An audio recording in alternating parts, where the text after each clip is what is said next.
மருதுமா இருந்துட்டு இருந்தாங்க. இந்த மிர் ஸ்டேஷன் ஆரம்பிச்ச காலகட்டத்தில காஸ்மோநாட் கிரிக்கலேவ் அவர்கள் ஸ்பேஸ்ல ரொம்ப நாள் தங்கறதுக்கான ட்ரெய்னிங் எடுத்துட்டு இருந்தாரு. அது மட்டும் இல்லாம EVAன்னு சொல்லக்கூடிய மூன் வாக்குக்கும் ட்ரெய்னிங் எடுத்துட்டு இருந்தாரு. EVA அப்படின்னா எக்ஸ்ட்ரா வெஹிகுலர் ஆக்டிவிட்டி. EVAன்னு சொல்லக்கூடிய இந்த எக்ஸ்ட்ரா வெஹிகுலர் ஆக்டிவிட்டில ஸ்பேஸ் டிராவலர் ஸ்பேஸ் ஷட்டில விட்டு வெளியில வந்து, அந்த ஸ்பேஸ் ஸ்டேஷன்ல வேற ஏதாவது சர்வீஸ் பண்ண வேண்டியது இருக்கான்னு பார்த்து செக் பண்ணி, அத சரி பண்ணணும். இப்படி வெளியில வந்து அவங்க வாக் பண்ணும்பொழுது, அவங்க அந்தரத்தில தான் இருப்பாங்க.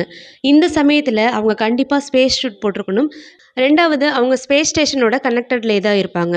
இப்படி லாங் டெர்ம் தங்கறதுக்கான ட்ரெய்னிங் எடுத்ததுக்கப்புறம், கிரிக்கலேவ் அவர்கள் 1991 மே 19ஆம் தேதி அன்னைக்கு ஸ்பேஸ் கிராஃப்ட் மூலமா மத்த 2 காஸ்மோநாட்ஸ் கூட சேர்ந்து மிர் ஸ்டேஷனுக்கு போறாரு. அங்க மிர் ஸ்டேஷனுக்கு 1991 மே 19 அன்னைக்கு அனுப்பப்பட்ட அவர் 3 மாத கால இடைவெளியில பூமிக்கு திரும்புறதாக ஒரு பிளான் இருந்துச்சு. ஆனா அடுத்தடுத்து சோவியத் ரஷ்யால இருந்து விண்வெளிக்கு அனுப்பப்பட்ட வீரர்களுக்கு